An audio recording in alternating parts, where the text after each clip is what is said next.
From what I've observed from your example, it almost sounds as though you're taking on the key words when you restate. Correct, yes, and a high speaker will naturally rephrase it anyway and paraphrase it, which again will get good marks. And then if they're on topic and extend their ideas to a good extent, their score will go up. Okay, those are some useful writing tips, but could you give us some tips on speaking, since some of my friends, they often struggle with emulating a natural English speaker? And also on that, Neri, I find some of my clients keeps failing the speaking component for some reason, especially people from the subcontinent and the Asian region. They have sometimes an issue. What are your tips? Is that because it's timed? I have no idea. Look, there's definitely a pressure and a stress involved when you're under a test. You know, you have a student come in and they'll sit down and have a conversation with me quite naturally, and they speak like a fluent native speaker and, you know, present themselves very well. And as soon as you sit down and say, okay, now we're going to practice the test, they change. And they go into, okay, now I'm in test mode, and they can't express themselves as well. So, you know, if they do just relax and try to talk to the examiner as if it is a real person, because they are, and I think if they also keep in mind that the examiner is not there to fail them. So some people say, I had a bad examiner. And it's, you know, that examiner might be divorced. They might have just had their husband break up with them the evening before. And so on the day, you know, they're still doing their job, but you can't really expect them to be, you know, uplifting. And you're lucky if you get a good one, but just because they're not in a good mood doesn't mean you should let that shake you on the day. And you've still got, you know, 15 minutes to speak the best English of your life, and you just show them what you've got. And you have to take the opportunity. They need to take the opportunity, not wait for a good question. They have to jump some in. might have, I see with clients, they have an accent, and sometimes the pronunciation of a particular word may sound, or the person testing may hear it in a different, or might have difficulties in understand. Obviously that will be an issue, or they need to practice certain things? That is a great question.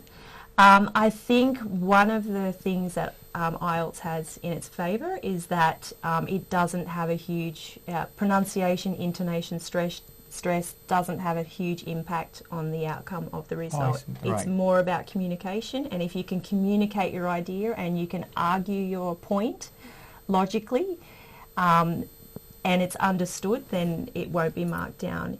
Of course, if there's some words that are mispronounced and it's difficult, it causes the examiner strain to understand the whole point, but usually the context takes care of that, then it won't mark it down. Would you say someone needs to slow down their speech in order to help with the speaking component? Good, and another good question. So again, it depends nationalities. So students from India often speak with run-on sentences, so that can affect. Because it's quite stressful when someone's, you know, running on sentence after sentence and not pausing for the listener to understand what's being said. Yeah, and I think just on that note, I think that's where PTE,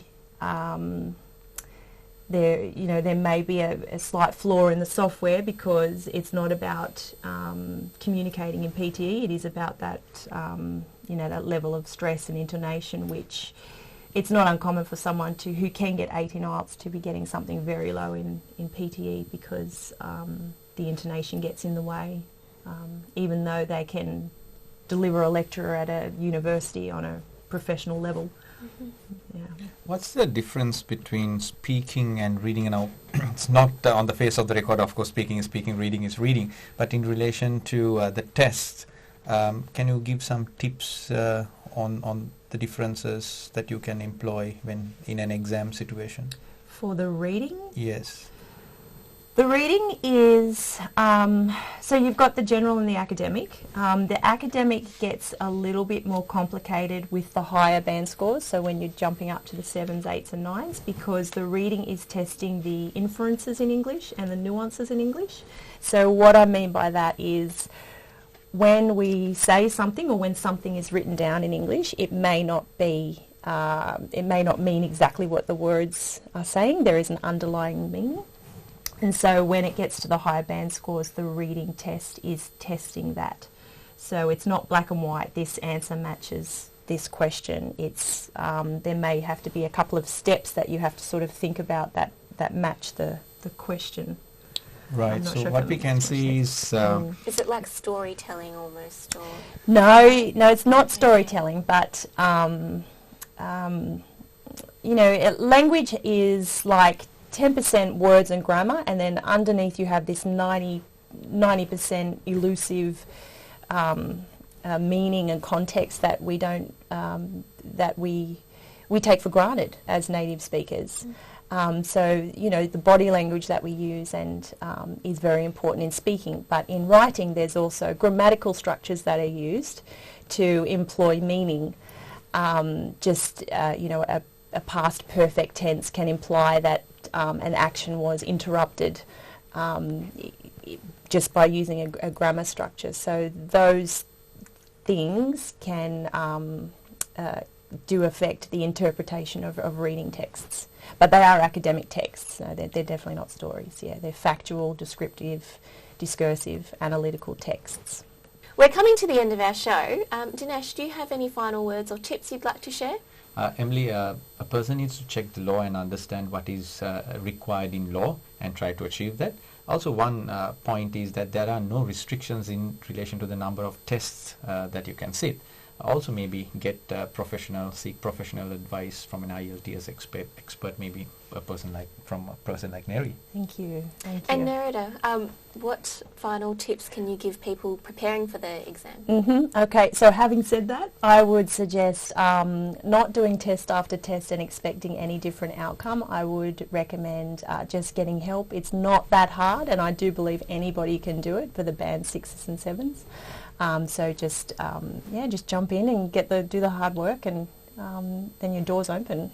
Yeah, and there's teachers like you out there who can really assist with the preparation and give the tips and run through them in detail. Yeah, correct. I think, it's important to make sure that you do go to someone who has done their time at university and made sure that they know what they're doing, because at the end of the day, what a teacher is doing is you are rewiring someone's brain. So you want to make sure that you are in the right hands of someone who's making sure that you are going to meet the criteria of your test. And Well, that's all the time we have for today. I'd just like to thank you all for joining us on the panel today.